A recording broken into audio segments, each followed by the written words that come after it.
Before we start, this episode of Gayish features discussion and even jokes about alcohol and drinking culture. If that is something you prefer not to hear, or if there's any possibility that will be a trigger for you in any way, we suggest you please skip this week's show. If you or anyone you know is struggling with alcohol, there are addiction and recovery resources listed on our website at gayishpodcast.com/help. And now, enjoy Gayish. When you know that you are queer, but your favorite drink is beer, that's gayish. You can bottom without stopping, but you can't stand going shopping, that's gayish. Oh, gayish, you're probably gayish. Well, life's just too short for narrow stereotypes, so it's gayish. We're also gayish. It's Gayish with Mike and Kyle. Hello, everyone in the podcast universe. This is Gayish. The podcast that will from now on refer to virgins as anti-nymphos. Yeah. I'm here for that. A laugh and then a thought is what I like to get from you. That's just like the best intros for me.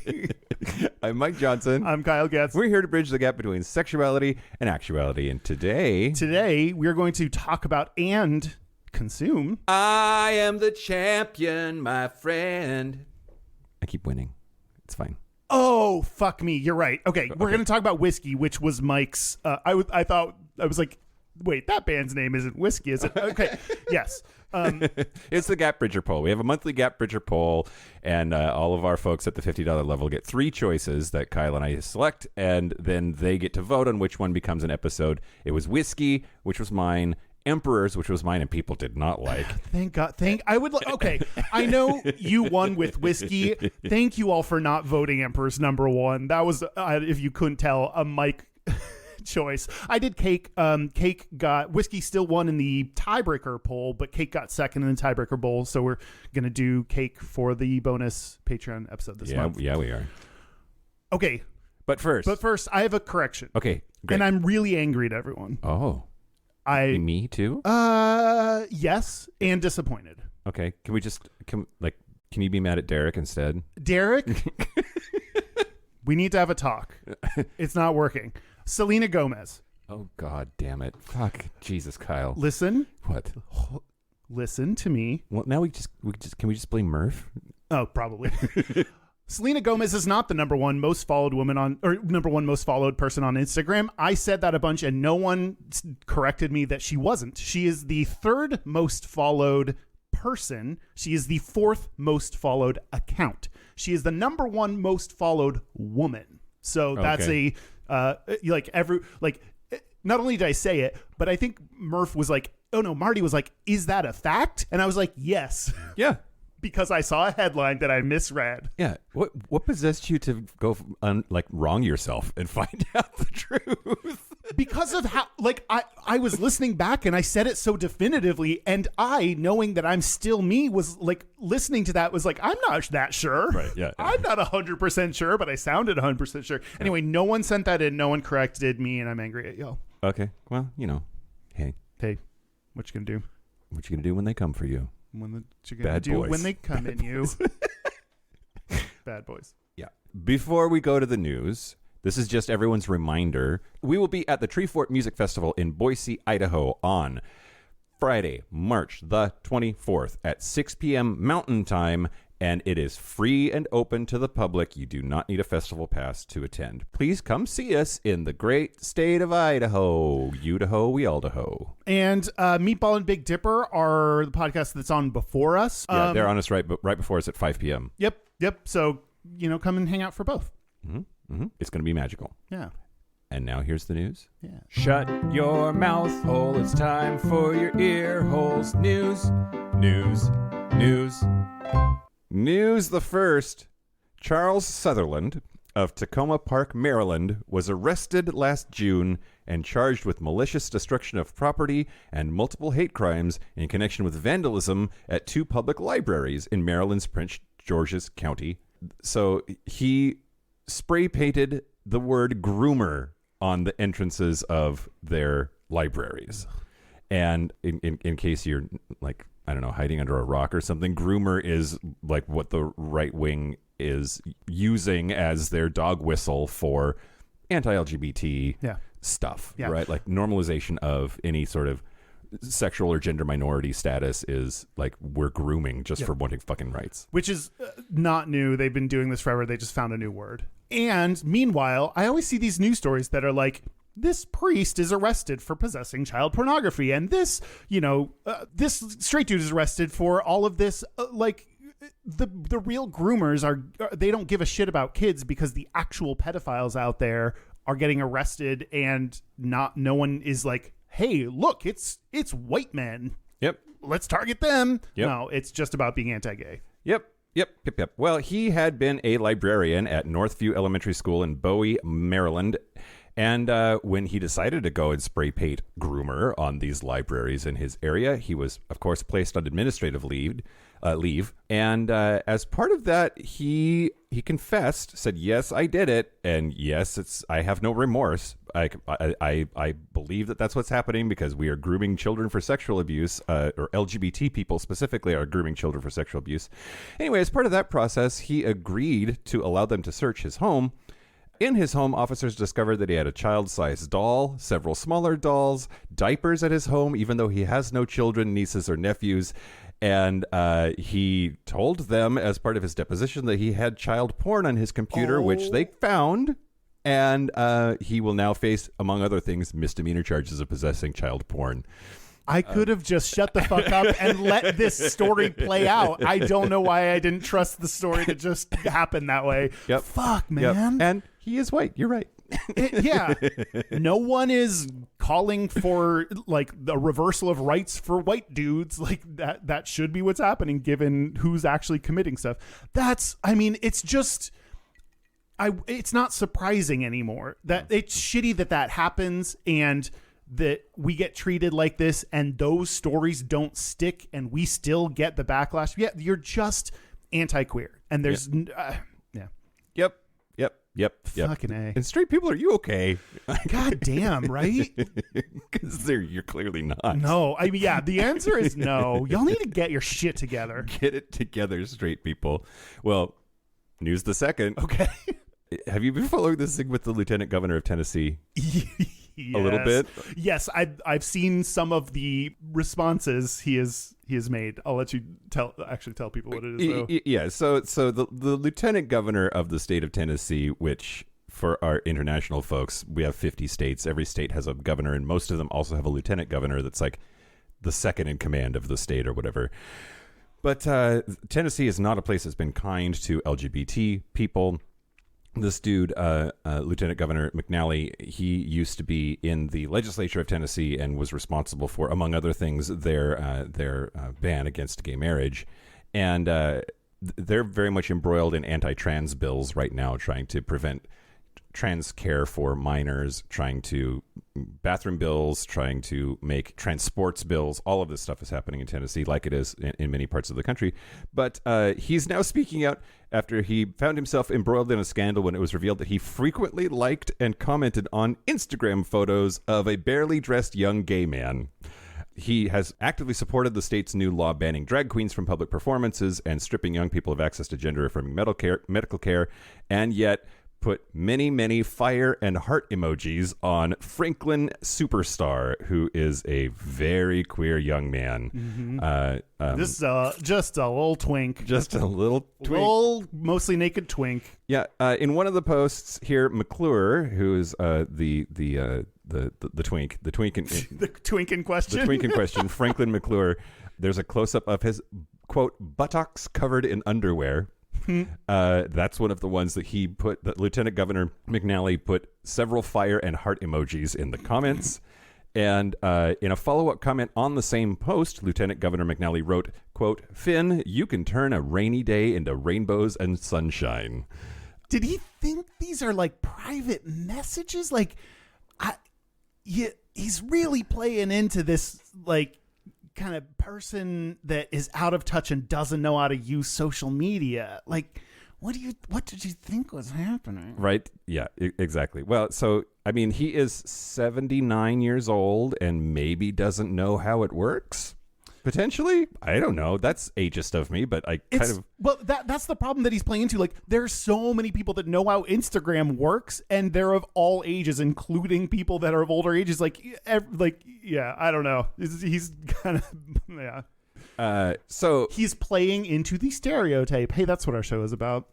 So when asked, why did you do that? His response was, quote, I, try to encourage people with posts and try to, help them if I can. My intentions were basically trying to encourage him. Man, I encourage your, what was it, brief and clad buttock and dick. Like, I encourage that too. You know what? We're on the same side in that. I encourage that. Yeah. Yeah, well, in like one of the most awkward local news segments I think I've ever seen, he sits down and does an interview with this reporter. One of his tweets, one of Franklin McClure's tweets was, this reporter just reads it to the lieutenant governor. Bunch of emojis, says, I am not a whore, I am a hoe. There is a difference. One is a slut and the other is a prostitute. I'm the one that gets free weed for giving head. Liked by Lieutenant Governor McNally. And so the TV reporter is like, why did you like that? And his answer was, I don't know that, a lot of times on people's posts, you see the name and you see what they've written and you just press the button that says like. So you didn't read that post? I don't recall reading the part about the weed. I know that. What about the prostitute? I might have read that. In that case, was it appropriate to like the comment? Probably not. Do you, first of all, yeah, I'm a whore and a hoe. So Great. don't take that away from me. Number two, do you remember we did the episode on Harry Potter a long time ago when J.K. Rowling was still in process of trying to hide that she was a TERF? She was a proto-TERF. Oh, what? Proto-TERF. Define that. Proto is a prefix that means the stage before you become a full-fledged something. Oh, yeah. I think so. But it was like, but she did this same shit. She would like stuff, and then her publicist was like, she just fat-fingered stuff. Yeah. Like, that's how this. We have to. It's so frustrating that we have to pretend like what's happening isn't happening. Like, you can't. We all know what's happening, but because he didn't say I did this on purpose. I don't know. Everyone's pretending like it's not what it is. Yep. He also has reiterated his opposition to marriage defined as anything other than one man and one woman. Sure. But also says that he has friends in our community and that he's not, quote, not against those individuals. I just try to encourage and support individuals that I know. But I probably could have been a little more careful in my selection of things. I'm not against my gay friends. I just don't care if they have rights yeah. or if anyone treats them well. Yep, exactly right. Fuck off. Yeah. And fuck his gay friends. If you're gay, like, I get your family is struggling with like you coming out and you're still like, you're not cutting them off. You're still working through things. But if you're friends with someone that is actively working on these bills, a politician like this, or someone who is that, or a right-wing anyone who is working hard to destroy our rights, fuck you if you're still friends with them. I don't know if these gay people really exist, because that's an easy thing to be like, no, I have gay friends. Like, sure. But if you are his gay friend, like, fuck off. Like, you need to cut ties with him, and if you're still friends, then you're the reason he gets to say, no, I have gay friends. All right, yeah. Yep, for sure. I'm angry at people that probably don't exist. I don't. Well, they're definitely not listening to us. That's true. News the last. Great. So a court in Italy has ruled that Ruggero Freddy,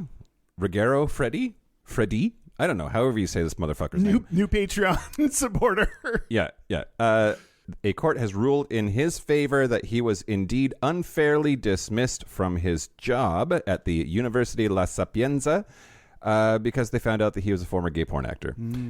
So he was given no explanation for his unfair dismissal. He used to work as an actor in the gay porn industry in the United States under the name Carlo Massi. He worked for Colt. Oh. I have seen him before. You've seen his work? You've seen his body of work? Yeah. Speaking of body, sweet Jesus. Yeah. He's like a muscle daddy kind of a situation. Basically, he was looking at academia as his way out of gay porn. He got 2 degrees, one in mathematics and the other one in engineering, and started his PhD and became a professor at the Faculty of Engineering at University La Sapienza in 2017. And he then sort of noticed that his colleagues and superiors were becoming more and more prejudiced against him. And he noticed a, quote, increasingly hostile environment. Many of the extracurricular activities I proposed were canceled without explanation.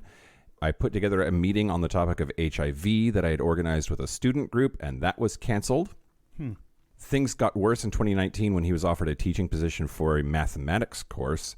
He worked for 60 of the 100 hours that he was contracted for, and the university fired him and then did not pay him. That's when he decided to file a lawsuit in the Civil Court of Rome. And so just this past January, the judge ruled in his favor and ordered the university to pay the former gay porn actor 2,500 euros for the teaching hours that he worked and wasn't paid for, and a fine amounting to 1,500 euros for unjustified dismissal.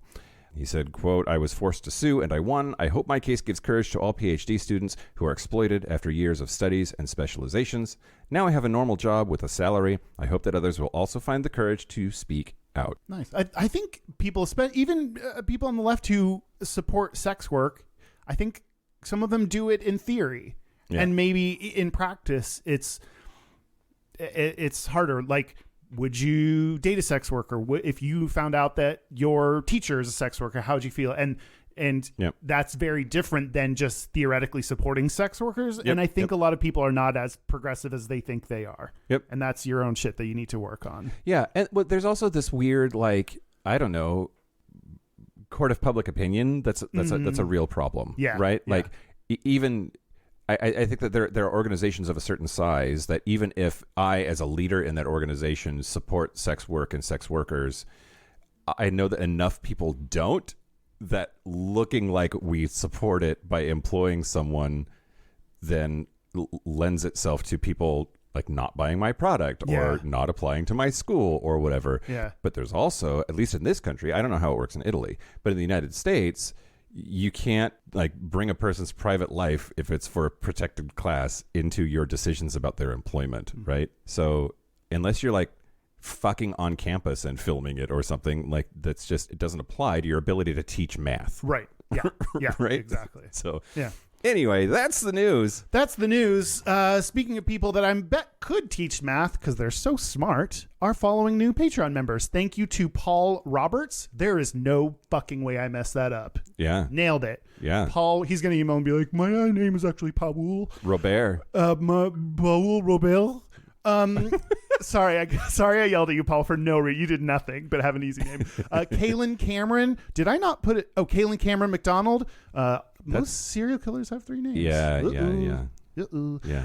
And do you know why most serial killers have 3 names? Because it sounds sinister. Because they add in the middle name to make sure that like it's not mistaken for a different person. It's like to specify the person. It's not. They don't actually have 3 names. Oh. Anyway, that's what you learn by listening to Murder Podcasts. And Zachary Stallings. Stallings? I think all of these I might have gotten. Wow. Let me know or don't if you want to get. You're barebacking 1,000, Kyle. Don't talk about my weekend on the podcast. Mike's mouth feels empty. My mouth is empty, y'all. Fill it with your 100 words. If you are at the $15 level and up, remember that you get to write 100 words about anything and Mike will read it. Yep. So, but if you want to check out all the benefits, go to patreon.com/gayishpodcast. Do it. One of the many benefits of being a Patreon member is that almost everyone gets to vote on what topic they want to see. Either the Gap Bridgers get to vote on what topic we pick. They drive a lot of our episode ideas and conversation. And then the most other people get to vote on the tiebreaker just in case, because that happens. But this time it was whiskey. And you won the whiskey. Yep. And you and I are now drinking whiskey to celebrate. Yep. We are drinking whiskey, although you're drinking Fireball. Which you said as I poured it was not real whiskey. I think of it as a sweet cinnamon liqueur that maybe has some whiskey overtones to it. It's not a whiskey. Notes of whiskey hints. I'll actually talk about Fireball in a little bit. Yeah. Well, I'm drinking Bulleit, And I'm definitely going to talk about Bulleit later. So Okay, it all interesting. works out. And then for those of you who are Patreon supporters, our bonus segment this time around is going to be me making Kyle drink all of the whiskey that I have, which is many. And yes. While we talk about BDSM, I'm going to torture his mouth hole with my booze face. And you are correct that I am drinking Fireball only because it is the rest of them are girl. terrible. Yeah, because otherwise I would have to drink whiskey. So yeah, I don't know what a tasting. We'll see if it's any good or if it's just going to be me going, I don't like it. Yeah. I know. Maybe I know which one. Do I do them in order of what I think you're going to like or dislike? We'll see. Or alphabetical. Who knows? I don't Find know. out on the Patreon segment. Yeah. Coming to a Patreon near you. 2 scotches, an Irish whiskey, a couple of bourbons. It's going to be great. Okay. And some more Fireball. You can wash it down with Fireballs. Well, I'm going to talk to you about the history of whiskey. Okay. But not really. Okay. I mean, like human beings have been like letting shit rot and drinking the juice for like millennia.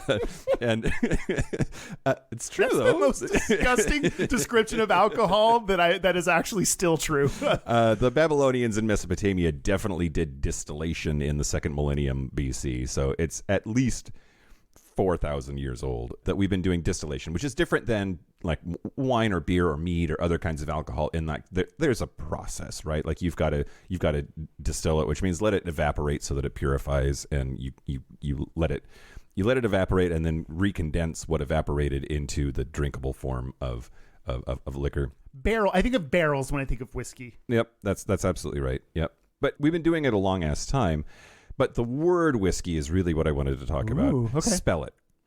I actually, because of looking up info, well, Go, what? Yeah. It's your podcast, Kyle. Do whatever the fuck you want okay, to. the thing I was going to mention for Fireball, there's a Q&A on the Fireball website. Yeah. And one of the Q's in their Q&A page is, why is whiskey spelled without an E? Yeah. And their answer is, Fireball Cinnamon Whiskey traces its roots back to the cold land of Canada, where whiskey is spelled without the letter E and people ride toboggans instead of sleds. Strange place. Great. So there you have it.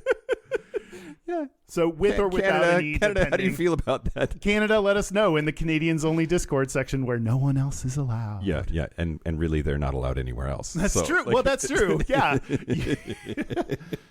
Well, so the word whiskey is WHISKY or WHISKEY. And it really just, we can't agree on why, but whiskey with an E is more common in Ireland and the United States, and whiskey without the E is basically how everywhere else spells it. And in the gay community, we love E, so we spell it with the E. Ecstasy. Yeah, I got it. Okay. Did you? I was It trying just to- wasn't funny. Okay. Well, No, that's fair. That's That's fair, Mike. That's fine. That's okay. I was trying to figure out how to spell whiskey with an X. Oh yeah, E is more like estrogen.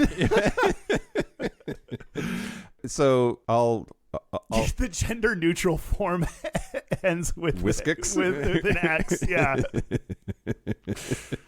Oh, God help us. So whiskey at the end of the day is a more or less universally a grain whiskey, and you distill it in a usually copper still of some kind, but it's just water and grain, whether it's malted barley or some other type of grain, and sometimes yeast, sometimes just the sugars and the grain are what make it ferment, but it's basically, it's more or less the same everywhere, and they add different flavors to it based on like what kind of a barrel they put it in, which is something that you talked about, how much smoke they smoke the grain with before it goes into the process.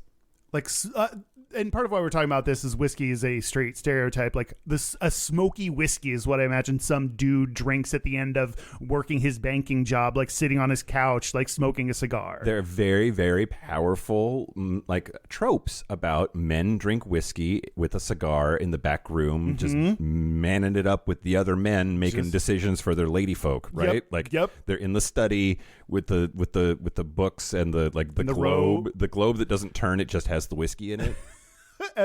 and he's wearing a robe, a purple robe. For some reason, all of this is straight. For some reason, next to a fireplace. Like, Yep. Yeah. Yep. But yeah, like whiskey does have like serious masculine overtones. All of this was to say, I think primarily this episode is going to be a straight stereotype. Oh yeah. Episode, but also I really couldn't find anything in the history of whiskey that is gay, but it is Gaelic. That's where the word comes from. What? Yeah, no, it's fine. You did it. In Latin, distilled alcohol of all forms was known as aqua vitae, which is water of life, and that made it into the Gaelic languages, Scottish Gaelic and Irish Gaelic, and modern Irish for that matter, as whisky or whiskey, and UISCE, and betha. I don't speak Irish, Kyle. It's like the hardest shit ever. Like the letters don't make the same sounds, and I don't know. Polish is pretty wild. Well, yeah, that has no vowels. It's just like just Z's mashed and W's. But yeah, it's the word whiskey ends up in English via Gaelic. Yeah. And I don't just Gaelic. I gay suck. right, yeah, gay suck. Taoiseach. That's the president of Ireland. Anyway, he was gay. Really? Yeah, he sucks. It's dick. You just went on a journey there that you lost me for. Best episode ever.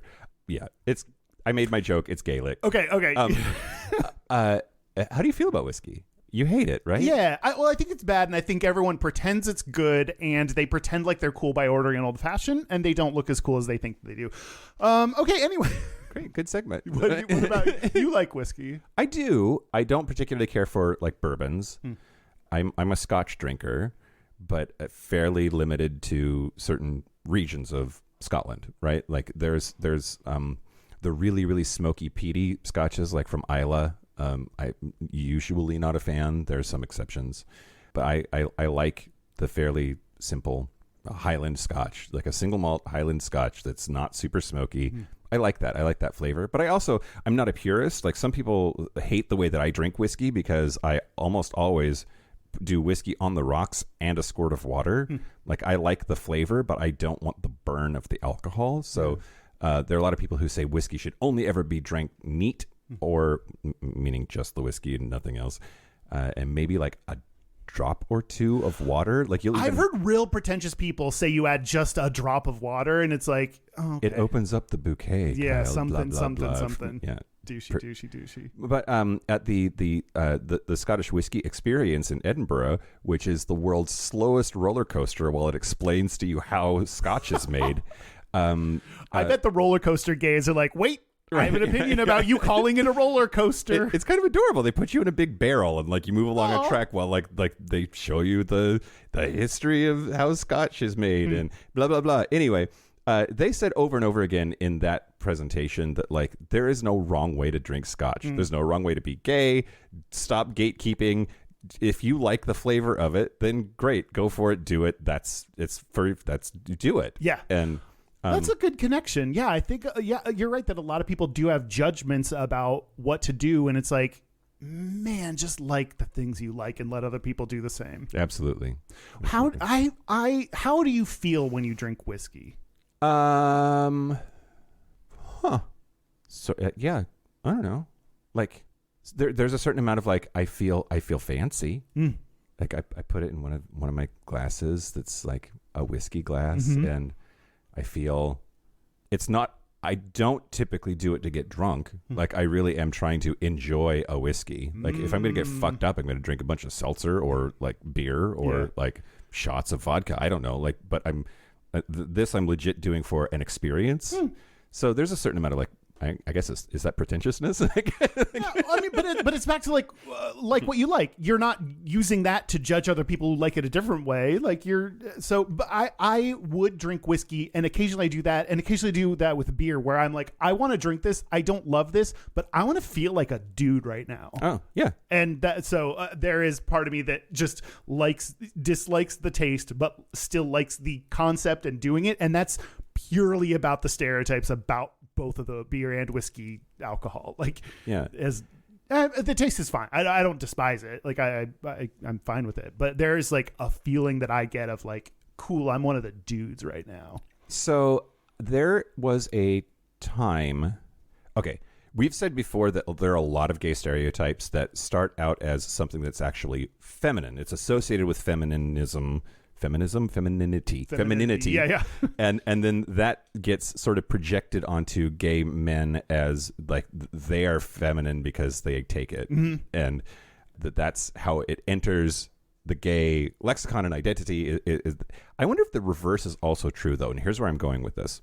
There was a period of time when, for all of my male friends' birthdays, except for you, I would get them a bottle of some kind, usually of whiskey, especially my dad every year. But that's what I would do. I would go and I would pick out a whiskey for someone and give that to them.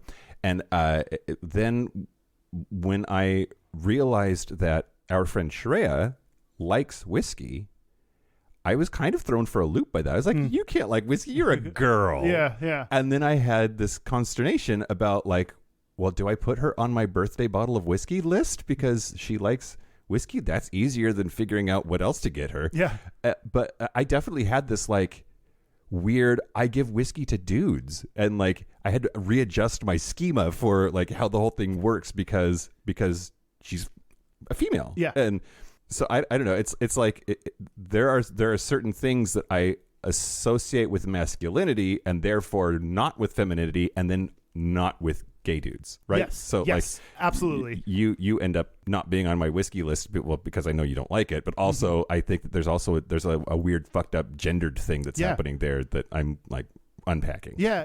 And I think that's a good example of how deeply, like when those kinds of things happen, when all of a sudden you're hit by this, what could be obvious, like, oh my God, I only give this to the dudes. Why do I do that? Like, that's how deeply ingrained this feeling and this association with masculinity. I think we talk about stereotypes all over the board, and some of them are deeply ingrained, and some of them are new, and some of them, but this one, I think that's a good sign that this is deeply ingrained in our beliefs, that it's so associated with masculinity that you, a person who I would think you're beyond any kind of gender norms or assumptions, but we still have these. At the very least, I consider myself a feminist. So yeah.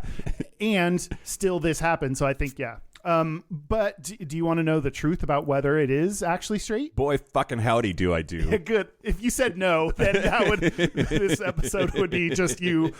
Oh, wait, not if you're going to tell me. Okay, Twerry, come on in. No, God, please, no, God, no. I hate whiskey. No. I'm a straight bottom. Okay, what do you think we'd find on Twerry's computer? Oh my God. There is I'm pretty sure something that I've referred to before, preferred alcoholic drinks by sexual orientation. This is for the US. It was a study done in 2011. It was published on Statista.com. You have to pay to get the source, which fuck you, that's mean, but I didn't. So on Statista.com.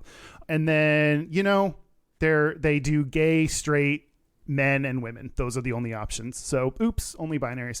Okay, so, but... The worst breakfast cereal ever. Oops, only binaries.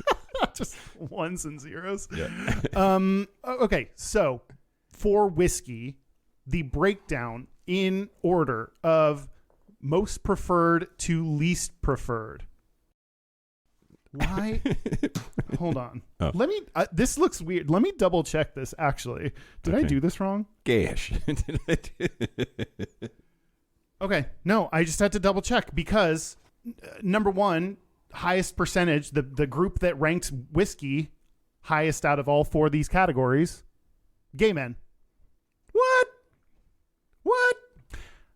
Yeah. What? I wrote this down. Hard disagree, Kyle. I mean, but this is numbers and yours is a feeling, and Okay. feelings don't matter. Straight men are at 19. I'm high on believing. I don't know what that is. It's hooked on a feeling. It's fine. Oh. I'm in a mood today, Kyle. Do you think it's the whiskey? I think it might be the Do you whiskey. think it's that I had a boy in my bed this morning? Ooh, do you want to talk about that instead? No, going to talk about that on the cake episode. Oh, cake. Gay men were at 26%. Straight men were at 19%. Lesbians were at 18%, and straight women were at 7%. So I would have expected straight women to be the lowest on the list, but Just so I understand, this is oh no, what percentage of them said of all of the boozes, whiskey is my favorite? their preferred alcoholic drink. Okay. And yes, all of the booze are options that they could select from. Great. Okay. So maybe just so then I also wrote like That still seems like a lot. Like seems like a lot. 1 out of 4 Yeah. gay dudes? I would think like just like vodka soda would be like 85% and then like a long tail of nothing after that. You could pick multiple ones. Oh, okay. So, but still, a quarter, whether or not they're ordering it on this time, a quarter of gay men like whiskey. Okay, well now I think it's bullshit. Yeah. Okay. Because maybe I'm trying to talk and think at the same time. Mm-hmm. That's a problem. That's what podcasting is. Okay, great. 6 years in, Kyle, here we go. I think we're starting to figure it out. I wonder if that made it easy for them to check the things that they think that they're supposed to be into. If it's like a masking thing for them. Mm-hmm. If it's like whiskey, yeah, I'm into whiskey, dude. But like they don't actually drink it in their real life. Yeah, maybe. Because select your favorite. That's a different proposition than like, what of these will you put in your hole? Yep. And we know that gays will put anything in there. So for gay men, the highest percentage drink was wine, followed closely by vodka. For lesbians, the highest percentage was beer, followed by wine, actually. They liked wine at a higher rate than gay men. Great. Straight men, beer was far and away their preference. Beer was at 61% said they liked beer, and 30% said wine. So that checks out. Everything else was a little bit closer, but that was like the highest percentage is that straight men like beer. Yeah. And interesting, lesbians and straight men, the numbers are different, but the order: beer, wine, vodka, same order for both groups. Which that's the stereotype, is that straight men and lesbian women are the akin to each other. Yeah. And straight women, it goes wine, beer, vodka. So no one had whiskey in their top 3, but yeah. That's interesting to me too. Like wine being first for straight chicks checks out. Okay. Yep. But I would expect number 2 to be like, I don't know, vodka. Yeah, wine, beer, vodka for straight women. And for everyone, wine was up there, which I don't think of straight men as, I think of straight men as not liking wine. But again, like this is where, yes, far and away, they more than double liked beer, but that doesn't mean zero like wine. Everything then gets to these as binaries, as we talk about, like everything just gets to, gay men like it more, so that means straight men don't like it, which just that isn't the case. And I think it's hard to untrain our brain from like putting things into just yes or no categories. Yeah. Well, there's also way back in season 1 on our wine episode, the whole talk about how like straight dudes, I only drink red and it has to be a cab. I want a big bold red. And our friend Chris was on there and he was like, it's hot. Like, are you sure you don't want a cool, refreshing white wine? I know that's for ladies, but it's okay if you drink that. Too gay. Yep. Too gay. Yep. Yeah. So yeah, wine does have a big enough variety that, as does beer. So, and everyone fucking loves vodka. That's the gayta. Gayta. Surprising. All right. Well, I'm going to tell you a very sort of, I don't know, painful story. It's not painful. The story is not painful. The story is great. I just don't know how to string it together to be like maximum drama. Oh, okay. I don't usually, before you start telling a story, you don't say this is going to be bad. usually that's not a great setup for a story, but absolutely true. I'm going to tell you about the movie Whiskey Galore. Okay. I don't know what this is. Yeah. Whiskey Galore is a film that came out in 1949, and it's a British comedy produced by Ealing Studios. It starred Basil Radford, Bruce Seaton, Joan Greenwood, and Gordon Jackson. All of those people are dead. Okay. But it came out in 1949, and in that movie, the inhabitants of the isolated Scottish island of Todday, Todday, it's in the Outer Hebrides. So they run out of whiskey. It's during World War II. They have no whiskey. Everyone's real sad because, whiskey is the only thing worth living for, sure. I guess, if you're Scottish.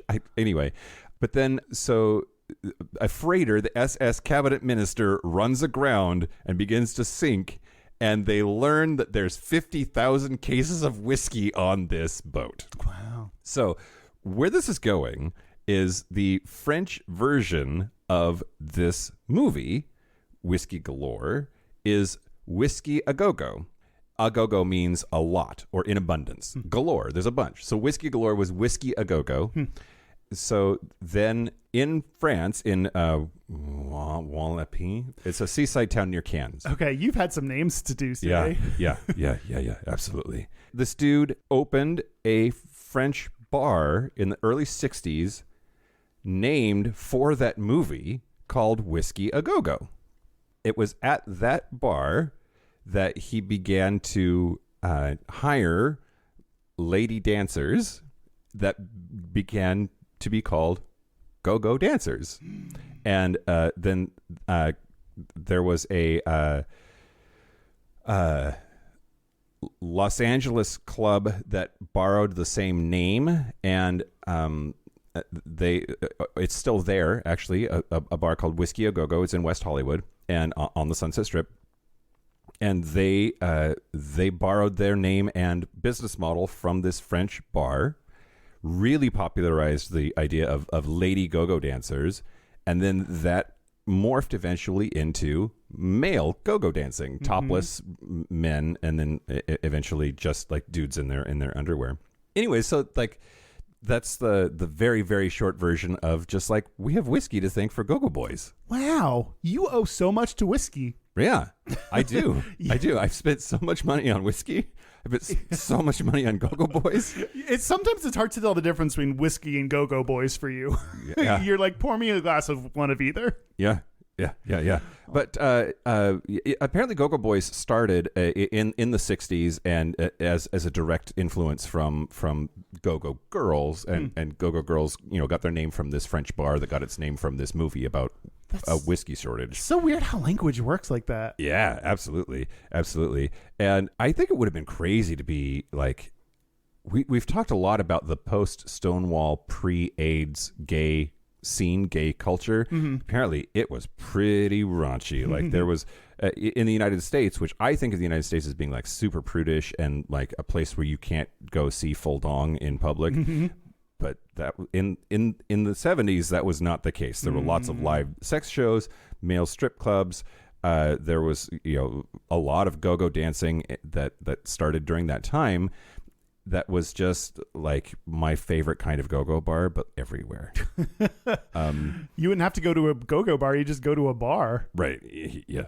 And then some people say that like go-go dancing, there was this big decline in go-go dancing in the 70s, but that Madonna brought it back. Huh. And that kind of upsets me in a way, because I think she gets credit for a lot of stuff that like isn't actually hers. Yeah. But she did like... You can give her credit for popularizing something, but I think maybe some people think that it started there. That's true. There's some credit that she should be given, but she's been given more credit than is due. I just think about voguing, right? Yep, And like yep. she full on stole that from black people. Yep. Or did she? Or like was that in her intent? Or like I don't know. What do black people think? Do they think that this white lady stole their art form? Like I've heard that sometimes, but I don't actually know that we talk about it that much. Yeah. Anyway, that was my very contorted and pained way of letting you know that whiskey gave us the term go-go boy. It wasn't contorted. You vogued through that segment. Great. I'm still stuck on, I wrote this and then blocked it, that gay men have a higher percentage like preference for whiskey than straight men. I don't know, like, I don't know why I wrote that down and then clearly just was like, I reject this information and moved on because I was surprised all over again. Yeah. I'm still on that. Okay. It's like when I go back and listen to an old episode of Gayish and I'm like, that sounds like me. I remember none of that. Sometimes I learn a lot from listening to old episodes. Sometimes about my own life. Yeah. It's a journey for all of us together. Let's all listen to back episodes. That helps our downloads. Okay. I'm going to talk about Fireball. Fireball. Fireball? Yep. Okay. Which I am actively drinking. Yeah. So what? You raised your hand. I did. Mike, you go. Thanks, Kyle. We should institute our hand raising policy.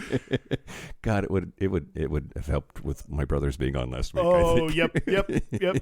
Thanks everybody for being so nice about that episode. There was Thanks a lot to your of brothers. fun. We didn't really thank them. We didn't really thank because them. we were doing our little shtick. Thanks to your brothers for being on. It was a blast. Yeah, We should have them on again. I think that's par for the course, though. Like, why tell them nice things? Yeah. Just, they know, right? Yeah, you know. Yeah. Don't tell your family you love them. Right, exactly. Fireball is just like white trash nectar, right? Like, My first question is ask you and your family. Oh, like great. you and Okay. your family drink it. Is that what you're referring to? Like your Yes. family? yes. Shots of Fireball, shots of Rumplemints.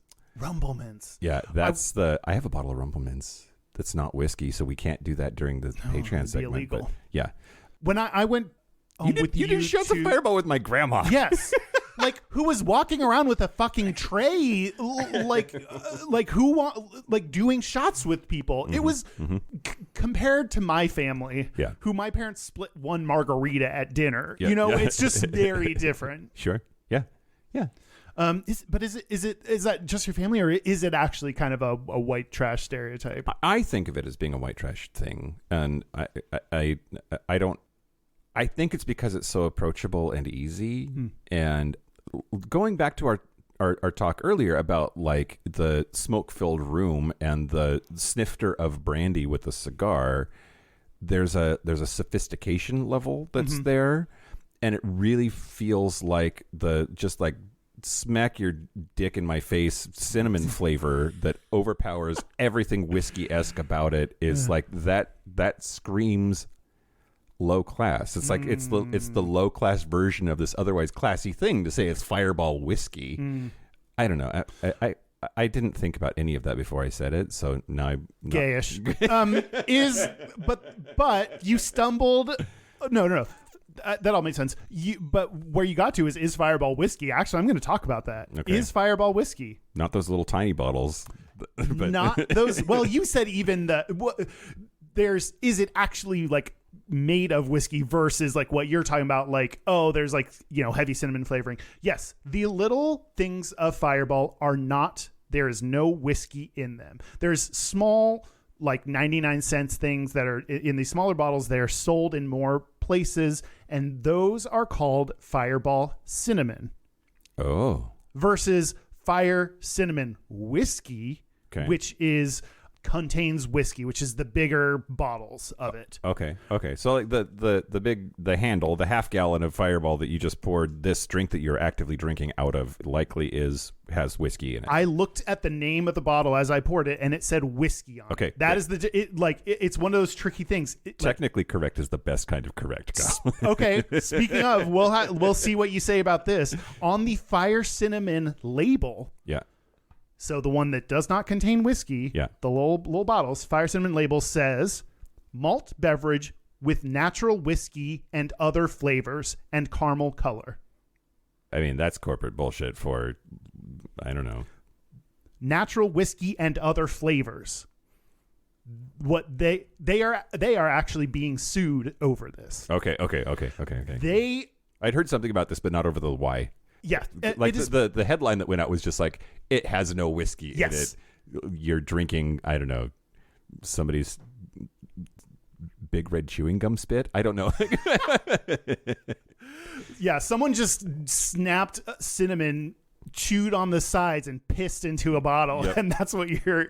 No, it's because natural whiskey and other flavors, like the ambiguity is clearly intentional. Natural whiskey flavor and other flavors. But it's constructed in a way that, and they do have, to their credit, natural whiskey and other flavors is ampersand, and then they wrote out the word and caramel color, so those things go together. Like they just did this all in the most convoluted way so that people think it's whiskey. It's clearly intending to do this. Have you heard of all of the lawsuits where like the Oxford comma actually has like determined the legality of what's happening, right? I think that's my favorite thing, because it's like, you should always care about grammar, not just when it gets you sued. Yeah, use the Oxford comma, you bitches. Oxford, well, thank you. So the class action lawsuit is for fraud and misrepresentation. Also, I read on NPR that part of the lawsuit is, given the lack of whiskey, the 99 cents for a 1.7 fluid ounce bottle is overpriced. Wow. Imagine being sued because your product was too expensive given how shitty it is. Right, yeah. I really enjoyed that. The suit seeks to represent more than 100 additional customers, and the amount of damages exceeds $5 million. Great. So how can I get in on that sweet cinnamony money goodness? Your family could be like named at the top. It could be Johnson's versus Fireball, if I think based on how much y'all drink this. Sure, yeah. I mentioned one of the questions on Q&A that was about why it's spelled without an E. There's also, is Fireball made with real cinnamon? And they say, you're damn right. Don't worry, I can taste it. You put enough in it for two. And is Fireball safe to drink? I heard Fireball has antifreeze in it. Is that true? I've heard that too. No, it doesn't have antifreeze. Somebody told me that has formaldehyde in it. I'm like, fuck you, it does not. Like, I don't think it does. And that is Fireball. Great. How is it? You're out? You're almost out. Oh, yeah, I did one finger. I have a tiny butthole of a glass. Great. Excellent. I can only take one finger. Well done. I have to be careful because like the cinnamon and the booze will like sometimes like make my heartburn get out of control if I like, if I'm not ready for it. But also this, like you mentioned, this is one where because of like the cinnamon and like its sweetness, you can kind of like drink it and then all of a sudden be like, oh, goodbye, everybody. Yeah. This is the end for me. Yep. Have you ever had what's it called? An orchard fire? No. What's that? It's an Angry Orchard cider with a shot of Fireball in it. Oh, that sounds delicious. Lots of people fucking love that. Also, that's white trash as fuck. And it's amazing. Love that. I want that now. Yeah. Yeah. I don't have any Angry Orchard. I'm sorry. But like, fucking Mike. Yeah. I'll just get the angry. Just angry? I don't know. The fire part? Yeah. Anyway. Well, you just talked about Fireball. So I'm going to talk about what I'm drinking, which is Bulleit. Okay. And with these names, okay, I just realized this. Both names are like whiskey names. Are they all like, I'm a man, it's a Bulleit? Like there's got to be one like Tank Shield, and there's probably another one called like Sword Penis, or like Tank Shield whiskey. Let's see if this. There is a product called Tank Shield. What is it? But it's paint for the outside of tanks for the holding tanks. Oh, perfect. That's actually a good name for that. Drink it. You'll probably get fucked up. So that does have antifreeze in it. Yeah. But yeah, okay. Yeah, no, I think you're right. Like Scottish whiskeys, they're named after it's always some like Auchentoshan and Glenlivet and Glenfiddich and Glen Goulier is on Archer. And then it seems like American whiskeys are named after people. Jim Beam, Jack Daniels. Oh, yeah. It's like Grandpa used to get fucked up on this shit. Let's name it after him. Yeah. Yep. You were going to talk about Bulleit. Oh, yeah. I'm going to talk about Bulleit. Okay. So I want to be clear. I plan on, as soon as this bottle is done, which there's maybe one more glass of it left in the bottle, I'm never going to buy it again. Oh, will you tell us why during the course of this segment? I'm going to tell you why. During this segment. Okay, so Bulleit bourbon has like risen and become super popular for a long time. It was everywhere, and Costco sells it, which is why I have a bottle, because I throw parties and I usually get all my shit at Costco. And it's pretty well regarded for like its high quality given the price point.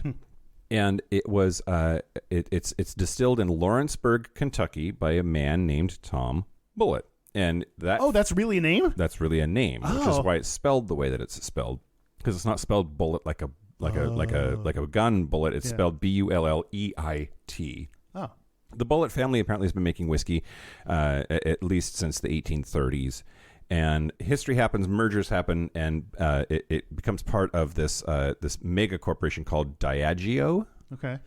Now, according to the HRC, Diageo is one of the best places to work for LGBT equality. Oh, nice. For the last 9 years. But the Bulleits themselves apparently are just fucking homophobic. Wow. So Hollis Bulleit, the daughter of Tom, and for a long time she was known as the First Lady of Bourbon. In 2017, she posted to Facebook that she and her wife, Cher, nice, had been squeezed out of the family business because they're lesbians. Wow. So the First Lady of Bourbon married a woman, and we can't have that in Kentucky. So she was forced out, pushed out.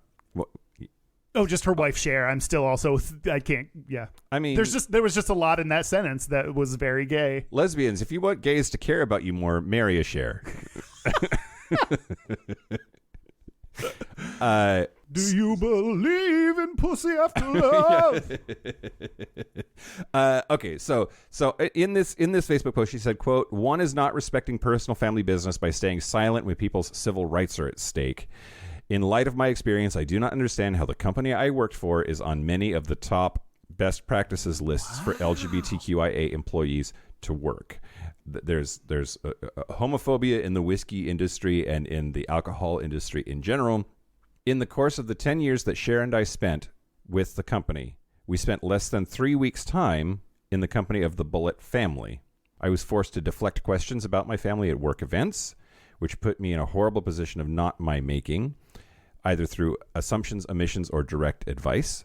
And when my step-grandmother passed, I got only a text. Wow. I was asked to come home for Christmas, but Cher was not invited. Damn. The only holiday we attended was Thanksgiving in 2016, and we were promptly uninvited via text from the following core family Christmas. And it was because the family was a business and intertwined with a global corporation. I find it odd that I did not benefit from the departments and safeguards that are put place to either intervene or provide mediation or educational diversity training, as would be the expected protocol for employees in this type of situation." Anyway, she goes on. It's a big, long thing about how, like, Bulleit is homophobic as fuck. The family is homophobic as fuck. My wife and I have had an awful time. I've been asked to either not invite her or to minimize our relationship, especially in things like photographs. Wow. Go ahead. There's what she's describing. I think that's so common for people, like queer people. It may not be that your family says you're a faggot and they kick you in the butt and say never come home. Like, they do these things like not invite your significant other where everyone else does, and you're like, wait, was that? And these, like, one time you're like, okay, was it? Or like, stand this place in the photographs, or don't talk about this thing, and you're like, oh wait, is that how they would treat any It's just like what she's describing. She adds it up to make it clear that they're homophobic, but I'm just picturing this common queer experience where you do like one thing and you're like, I don't know, and yeah, like, and then eventually you're like, oh fuck, like, this is completely homophobic. Sort of the death by 1,000 paper cuts thing, exactly. Right? Like nothing stands out as a smoking gun. Yeah, or if they whatever, did one of those and nothing else, that might have just been a bad incident, but not. Yeah, it was just, that just struck me as like, and that's how so many queer people have to deal with their families, and it's not as kind of black and white as you may think until you tie all the examples together. Yeah, absolutely. And I think this is the sort of problematic space too, I think, of like spirit of the law versus letter of the law or whatever. Mm-hmm. It's a family brand, it's a family business, but is now owned by a mega corporation, Diageo. So how did they deal with this situation when it came to light? Yeah. It was to just shit on her and say that she was wrong. A Diageo spokesperson says that her Facebook posts are, quote, inaccurate and come after she failed to agree to new contract terms. They're saying she wasn't fired, she wasn't pushed out, she wouldn't sign the contract. Quote, "It's unfortunate that we were not able to come to terms on the multi-year contract that we recently offered to Hollis. However, to insinuate that the failure to do so was due to bias of any kind is simply unfair and inaccurate. We are very proud of our long track record of work through many of our brands to support the LGBT community. We are appreciative of Hollis's past efforts on behalf of the brand and the industry."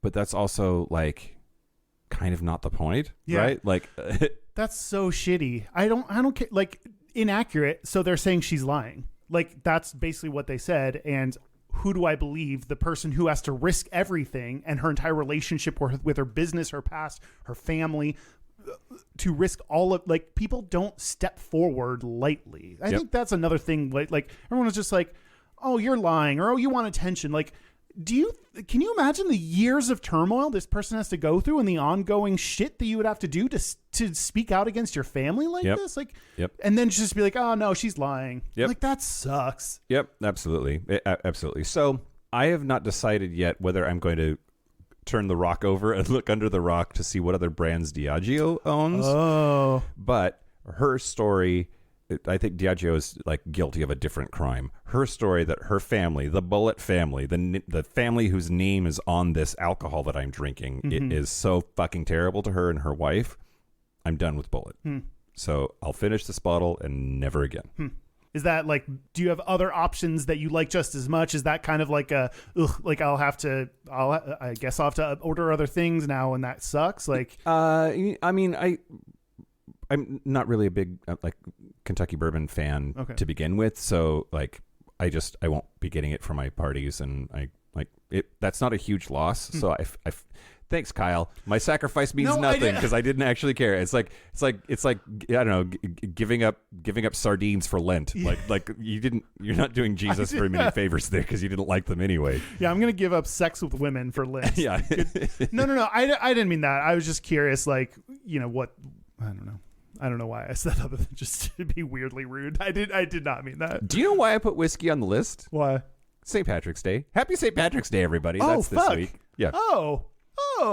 Yeah. Oh. Because, Irish are all alcoholics. And you have time to not buy Bulleit if you go out and get your St. Patrick's Day bevs. Absolutely. I'm going to drink Jameson instead. It's going to be great. Nice.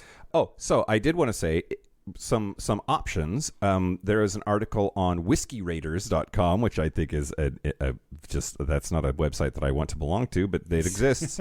But in 2022, they wrote an article that's a list of 5 LGBTQ plus owned whiskey brands to support after Pride, which I thought was an interesting thing. The article came out in July. Pride Month is June. Yeah. So they're like, if you want to keep supporting queer people, not just during the rainbow washed Pride Month of June, here are 5 options for you. Yeah. So one is Kings County Distillery. They're in New York. They make corn and barley whiskeys. There's one called Still Austin, which is in Austin, Texas. Chris Seals apparently is the co-founder and CEO of that. They have there's Republic Restoratives Distillery, and they are based in, I don't know where they're based, but it's owned and operated by women and lesbians. Boston Harbor Distillery, Milam and Green is the last one, but there are lots of options, and we can post the list somewhere, I guess, or not. I don't know. Probably won't, but let's be honest.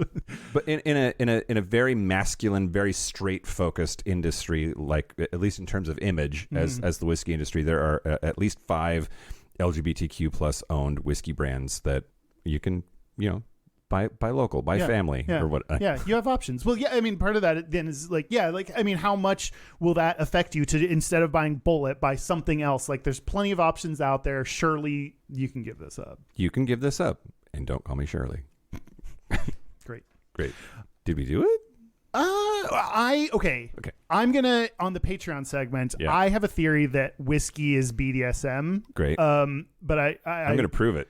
Okay, because you're gonna torture my mouth. Yeah. You're gonna Dom whiskey me. Yep. I will talk a little bit more about it on the Patreon segment. Okay. Did we do it? I don't know. It's weird because this is one where I told you numbers that said the opposite. Yeah. And in my mind, it's still a masculine dude thing. Oh, okay. I don't like. Yeah. I'm with you. I like that though. Oh, why? Because I think that life is messy, and on the show, I think that we tend to focus on gay stereotypes and whether they're true or not, whether they apply or not. But like to also look at a straight stereotype that turns out is the opposite potentially. Yeah, I think that's super interesting. Yeah, but still very much like what we want to talk about and work on. But like it's a different outcome than we're used to, and I love that. Yeah, that's true. Yeah, absolutely. And I think it says something that like stereotype. This is one. So the stereotype is not based in truth. It's a type of stereo. It's a type of stereotype. I just saw Derek shake his head.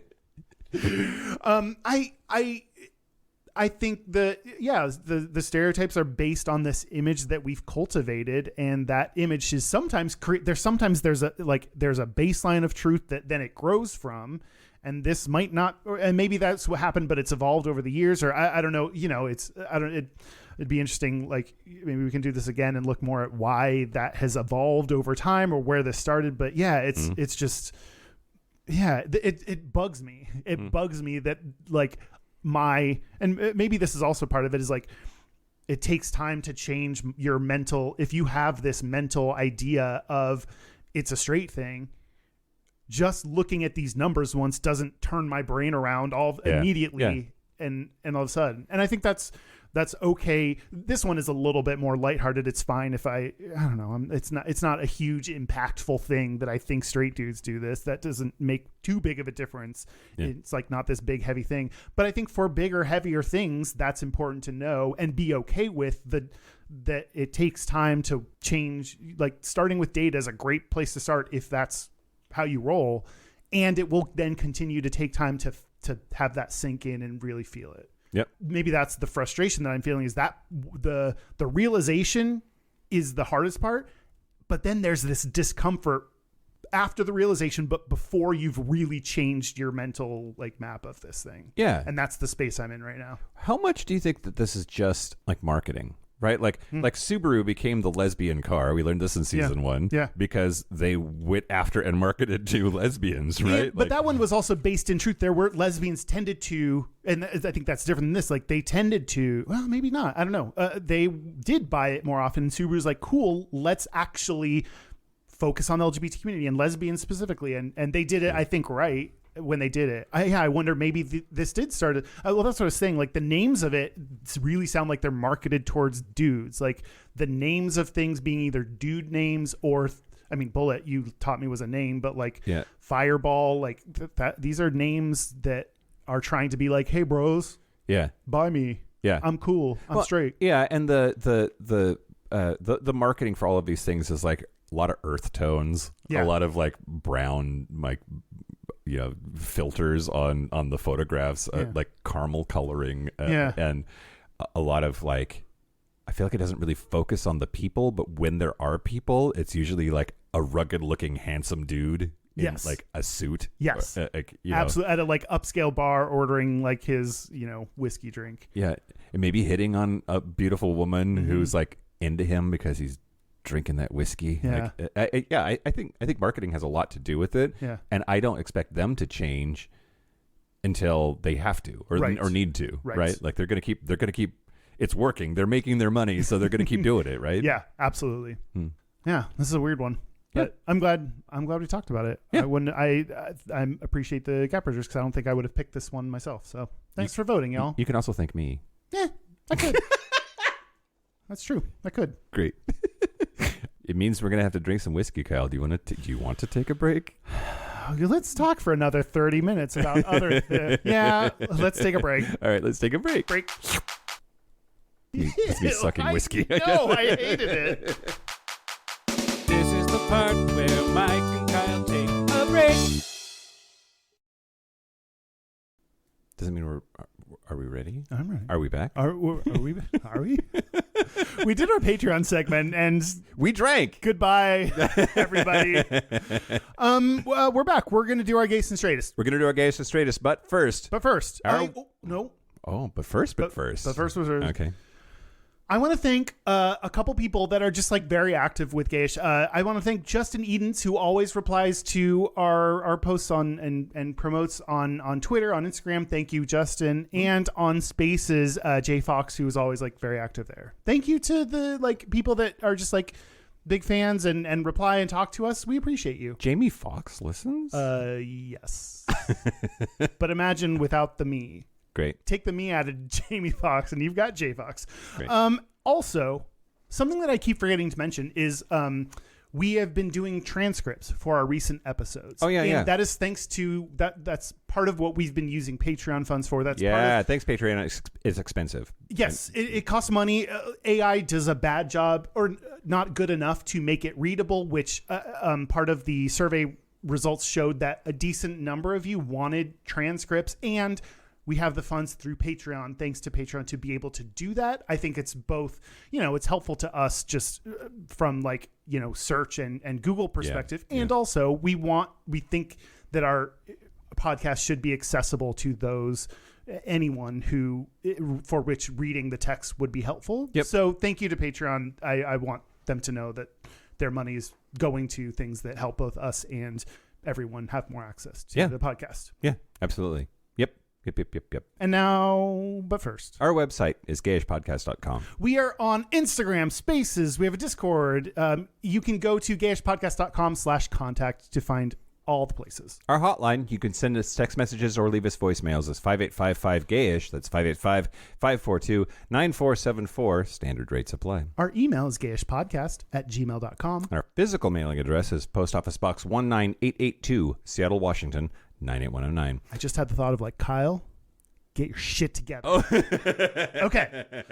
Do you want to do our gays and straightest? No. Local gay bar review. Woo. I like surprising you with those. How do I not? I always forget. This time I'm talking about High Tops in San Francisco, California. I love High Tops. I've got to say, my visit there, I was neither high nor did I see any tops. There was a bunch of twinks and jockstraps.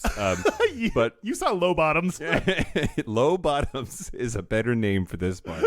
I've been there several times now. It's like that was like my third or fourth visit, the most recent time, and I was there with Where is it? Did you say San Francisco? San Francisco. In the Castro, and it was okay. One thing I love about High Tops, at least the last time I was there were go-go dancers there, like up on the bar, that were different body types than just the white jacked gay. Love when you walk in. There's a go-go dancer that's not what you'd expect. I love that. Yep. It makes me feel so good to see that. Yep, absolutely. It was very busy, hard to get a drink. That has been my experience there multiple times. But I understand the food is good, though I've not tried it. I had a good time that night. 3 dildos. Wow. Yeah. For your good time? That's an average time. Yeah. Okay. All right. Fuck you, High Tops. Gays and straightest. Let's do our gays and straightest. I'll go first. Okay, do it. My straightest is the bar and or coffee shop that we went to. I had never seen it before. Me neither. I had walked past it so many times, and once I got in, it was it's both in the gayborhood that I live in. Yep. But still has that straight vibe of skateboarding videos on TV, and you can order your beer, your coffee, or whatever. Yeah. It's had an industrial cold feeling. I kind of wondered what they were up to, though, because skateboarding videos, that's a vibe. I did not see a straight only crowd. There were a lot of queer people there. I think it was in line with the percentage of queer people that just exist in that in the neighborhood. Yeah. I think that wasn't Yeah. My gayest is at that bar. There were skateboarding videos, and I don't know if you probably noticed when we were talking, at one point I got very distracted because one of the skateboarders lifted up his shirt to wipe his face. Yeah. And that always, that's classic gay, distracted me because I can see your abs now. You were distracted. I was distracted, Abby. What about you? Let's see. So the straightest thing about me this week was last weekend, Martin and Matthew were here. Mm-hmm. Again, great episode. Thanks for being here. But we all hopped in the Jeep for, I forget what time. It doesn't matter what time. And Murph said, "Your Jeep smells like your dog you don't have," which is accurate. There's still boomer hair everywhere in the Jeep. I just haven't cleaned it out. Yeah, haven't it's just too much work. Yeah, I hear you. And it's the only part of him I have left. Oh, okay. Boy. The gayest thing about me this week is Spotify. I said to you recently, I want more queer, what are the gays listening to these days? Yeah. Influences, and you put Janelle Monáe. You put a couple of things on my Spotify, which is amazing. But this last week, I think just on repeat, one after the other, and then back, I've been listening to "Unholy" by Sam Smith and Kim Petras, and "Flowers" by Miley Cyrus. I've just been that's all I've heard. Yes. For nonstop the last week. Yes, the new album by Miley Cyrus out now. No one has paid us to say that. It's just what you need to know. Yep. Yep. I have a listener's Gayest and Straightest. This is from Spaces. So Hi, Spaces. Hi.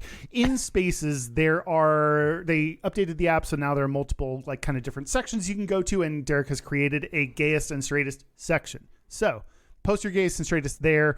This great one from Greg is Gayest. Walking down Hollywood Boulevard, we're already in, you know? Yeah. But he continues, wearing my pride hat while holding hands with my boyfriend to get froyo together. You did 10 stereotypes in a row. Straightest, waking up at 3:30 a.m. to put on my clothes and steel-toe boots to get to my job stocking produce at the Costco wholesale warehouse. Oh, Costco is straight. And the warehouse too? But it's like so many gays shop there, but like the building itself is the straightest thing ever.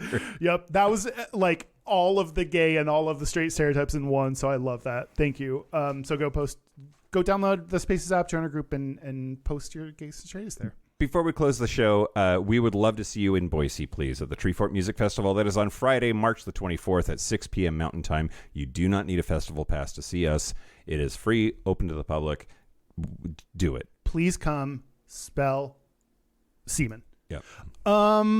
Thank you also to our Super Gap Bridgers. These are our Patreon members at their highest level. Thank you to Andrew Bugby, Christopher M., John Crowley, Stephen Porcios, Dostal, Harry Shaw, Josh Copeland, Jonathan Montanes, Forrest Nail, Patrick Martin, James Barrow, Steve Douglas, Explosive Lasagna, Michael Cummington, Jess Jamie, Kevin Henderson, Thomas Bede, Timothy Sora, Dusty Sands, A.E. Coleman, Chris Cacciatorians, and Jerome York. Yeah.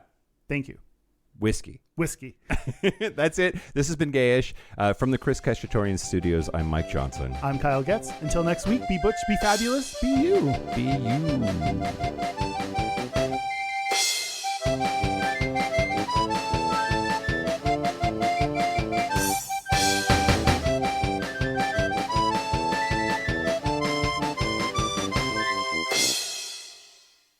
Especially since I'm pretty sure some of them are going to be like torture for you, so it's not BDSM.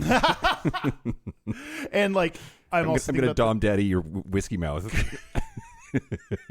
That was a phrase. And put this in your hole, bitch. I was gonna say we need to make sure that the audio people get something good still, but then you just said all those things you said, so we'll be fine either way. But yeah.